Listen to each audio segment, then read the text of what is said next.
ये अग्निपथ जो योजना है, इसके बारे में कई नौजवानों ने पिछले 2 दिन में मुझे सोशल मीडिया पे लिख के, फेसबुक, ट्विटर पे लिख के अपनी चिंताएं मेरे सामने रखी। हमारे देश में सरकारी पद 1 करोड़ से ज्यादा रिक्त पद इस समय भारत सरकार में खाली पद पड़े हैं।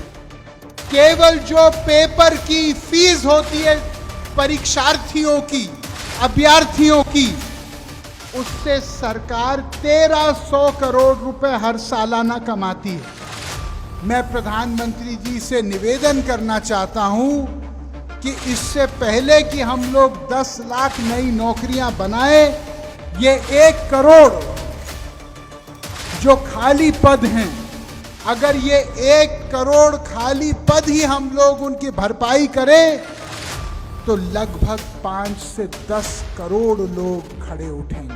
देश में आज 2 समस्याएं बहुत प्रमुख हैं, लेकिन मैं आज शुरुआत करूंगा बेरोजगारी की समस्या से, जिससे कोई आदमी अछूता नहीं है, वंचित नहीं है। यहां से मुझे दर्जनों फोन रोज आते हैं पूरे उत्तर प्रदेश के, उत्तर भारत के लोगों के माध्यम से, जो मुझे बार बार एक चीज दोहराते हैं कि रोजगार की लड़ाई में कहीं ना कहीं हमारा देश पिछड़ते जा रहा है। आज मैं ये कहना चाहता हूं कि प्रधानमंत्री जी ने 2 दिन पहले जो ऐलान किया कि हम 2 साल में 10 लाख नई नौकरियां देंगे, उसका मैं तहे दिल से समर्थन करता हूं और उनका तरफ आभार प्रकट करता हूं।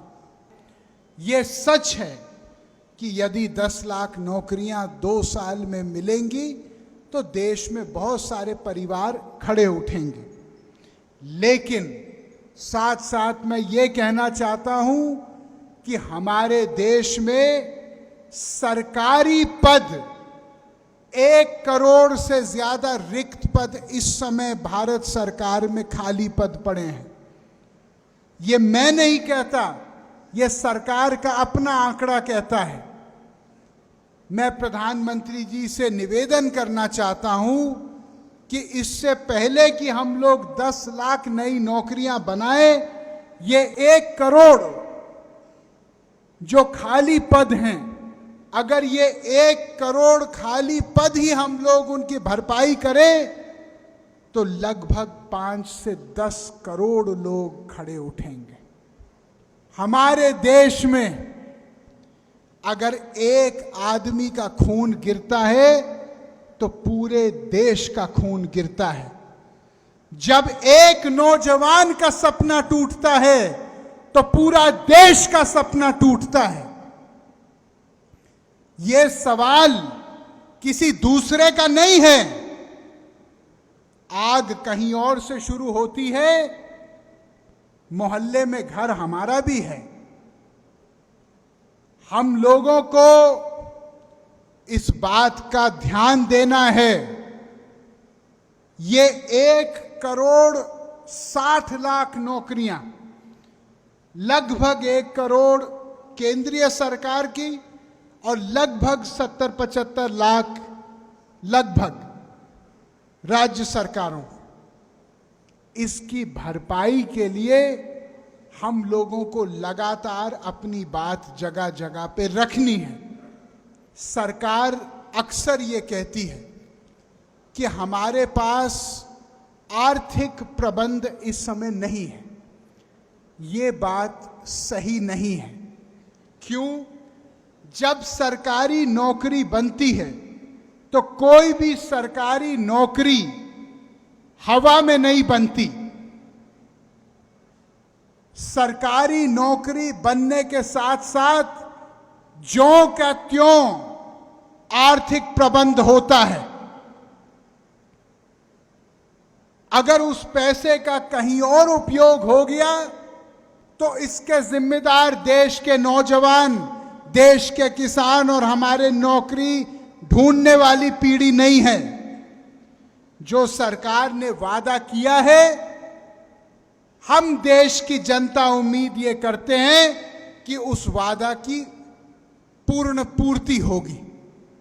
क्या आप एक बात जानते हैं कि हमारे देश में अनेक सरकारों को मिला के केवल जो पेपर की फीस होती है परीक्षार्थियों की, अभ्यर्थियों की, उससे सरकार 1300 करोड़ रुपए हर सालाना कमाती है।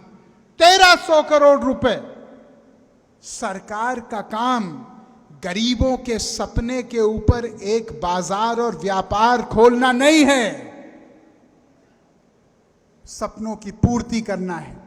मैं सरकार से निवेदन करना चाहता हूं कि जो परीक्षार्थी है उसके एग्जाम देने पर यदि जगह नहीं मिली तो मेरा हाथ जोड़ के निवेदन है कि सरकार उनका एग्जाम फीस उनको लौटाना चाहिए वापस। कोई भी पारदर्शिता या समय सीमाबद्ध प्रणाली नहीं है हमारे देश में। आप जानते हो कि अक्सर ऐसा होता है कि 2016 में कोई परीक्षा लिखता है और ज्वाइनिंग लोगों की होती है 2022 में। क्यों? क्या आप जानते हो कि हमारे देश में जब एक नौजवान किसान, छोटा व्यापारी जाके लोन लेने की प्रक्रिया शुरू करता है तो इसके आंकड़े मैं आपको बताना चाहता हूं। 80% के आसपास लोन हमारे देश में, सरकारी आंकड़ा है, मेरा आंकड़ा नहीं है, लगभग 80% लोन उन उद्योगपतियों को केवल मिलते हैं जिनकी सालाना लेन देन, जिनका ईयरली टर्नओवर 100 करोड़ से ऊपर है। 55% केवल उन लोगों के पास जाता है जिनका सालाना लेन देन 1000 करोड़ से ऊपर है। यह सरकारी आंकड़ा है वित्त मंत्रालय का। जो बाकी 20% है वो कहां जाता है? 20% में 13% उन उद्योगों को जाता है जो सालाना लेन देन 5 करोड़ से लेकर 100 करोड़ तक है। इसका मतलब 99.9% जो भारत है उसको मात्र 7% लोन मिलता है हिंदुस्तान का। अब जब एक आम आदमी आत्मनिर्भर होने का रास्ता तय करेगा तो क्या वो अपने माता पिता से पूरे पैसे ले सकता है? नहीं ले सकता, क्योंकि इतनी किसी के पास आमदनी नहीं है। उसको बैंक से मदद की जरूरत है। अब जब बैंक में सारे मदद की प्रणाली ही समाप्त है एक आम इंसान के लिए, तो वो सपना क्या साकार हो सकता है? आप मुझे बताइए। हम लोग ये चाहते हैं कि 10 लाख नौकरियां जो प्रधानमंत्री जी ने घोषित की वो जल्दी से जल्द हो। मुझे पूरा भरोसा है होगा। साथ साथ जो 2014 में मुख्य पत्र में कहा था कि 2 करोड़ नौकरी प्रति वर्ष मिलेगी, उसके ऊपर भी हम लोगों को सोचना है। और मैं जानता हूं कि दुनिया की आर्थिक परिस्थितियां इस समय बहुत आसान नहीं हैं। मैं किसी के ऊपर दोष नहीं डाल रहा, लेकिन मैं केवल एक बात बोलना चाहता हूं कि ये 10 लाख शुरुआत होनी चाहिए। ये 10 लाख इस रास्ते का अंत नहीं होना चाहिए। जो 2 करोड़ नौकरियों की बात की गई थी वो नौकरियों की पूर्ति भी होनी चाहिए देश में, तभी गरीबी छटेगी।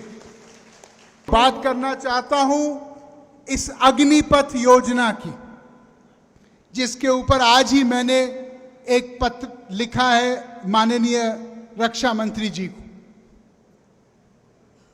ये अग्निपथ जो योजना है, इसके बारे में कई नौजवानों ने पिछले 2 दिन में मुझे सोशल मीडिया पे लिख के, फेसबुक, ट्विटर पे लिख के अपनी चिंताएं मेरे सामने रखी हैं। भाइयों, मैं सेना में तैनात एक नौजवान को एक सरकारी नौकर मुलाजिम नहीं मानता, मैं उसको एक तपस्वी, एक योद्धा मानता हूं।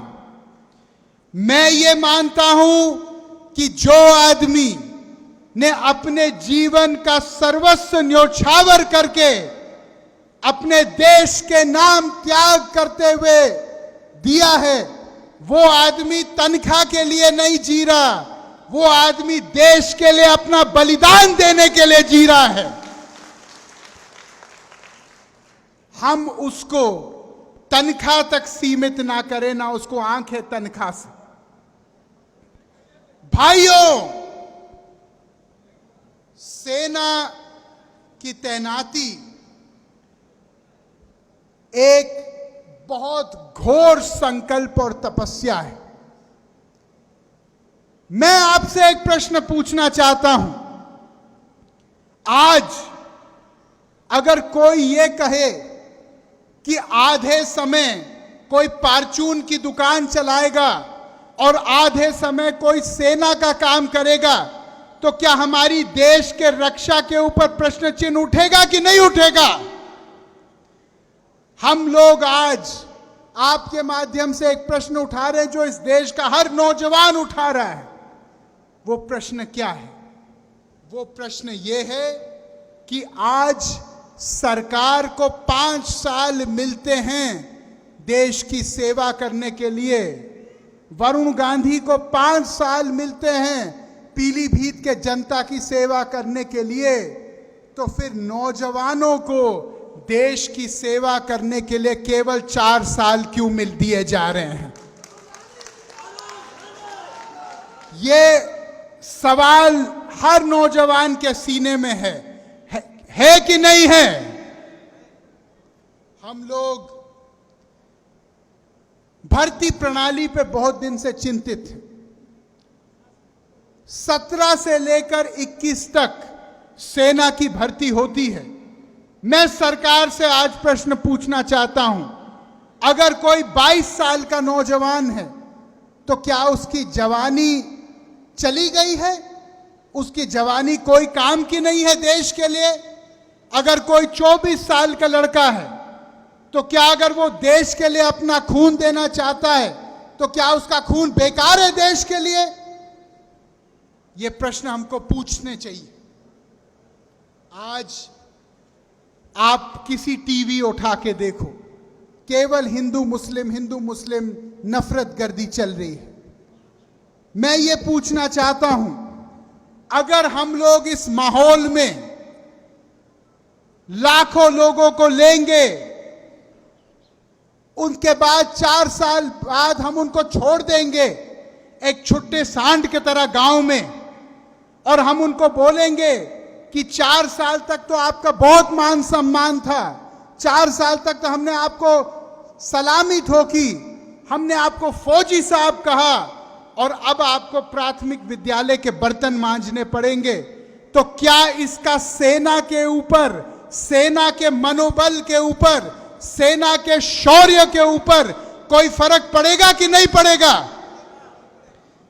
जब 4 साल एक आदमी वो वर्दी पहनेगा जिस वर्दी पे हम सब लोगों को गौरव है, और 5 साल बाद वैसे लोग आत्महत्या करेंगे गांव-गांव में, क्योंकि वो डिप्रेशन में आ जाएंगे, वो डिप्रेशन में आएंगे। अगर उनकी शादियां होंगी, 4 साल बाद उनको उनके ससुराल वाले पूछेंगे कि भैया पहले तो बड़ा रुतबा था तुम्हारा, लौ लश्कर था, अभी आप बेकार हो गए हो, आप तो पड़े ए गांव में अब क्या होगा आगे हमारे बिटिया का, क्या जवाब देंगे? मैं सरकार से पूछना चाहता हूं कि क्या एक एक आदमी जो सेना में इस अग्निपथ योजना के द्वारा जा रहा है, क्या उसके 4 साल के बाद क्या आप सबका सम्मानजनक पुनर्वास करने के लिए तैयार हैं? क्या आप उनको पुलिस की भर्ती या कोई उद्योग में भर्ती देने के लिए तैयार हैं? भाइयों, आज हमारे देश में एक नई सोच की जरूरत है, और वो सोच ये है कि जब तक समाज के अंतिम व्यक्ति की आवाज नहीं सुनी जाए, तब तक कोई कानून देश में बनना नहीं चाहिए। हम लोग ऊपर से नहीं बोल सकते कि ये होगा और ये होगा, तुगलकी फरमान नहीं चल सकता। हमको देश के लोगों की नब्ज पहले जाननी चाहिए। हमको देश की भावनाओं को पहले सम्मान और आदर के साथ सुनना चाहिए। हमको पहले ये समझना चाहिए कि समाज का जो रीति नीति है वो किस बात से उठेगी और किस बात से नकारात्मक रूप से प्रभावित होगी, और ये समझ के कोई कदम हम लोगों को उठाना चाहिए। सवाल रोजगार का केवल नहीं है, सवाल राष्ट्रीय सुरक्षा का है, सवाल हमारे देश का मान सम्मान का है। यही जोश मैं आपके अंदर हर समय देखना चाहता हूं। इसी भरोसे के साथ मैं आपकी लड़ाई हमेशा लड़ते रहूंगा। जय हिंद, जय भारत।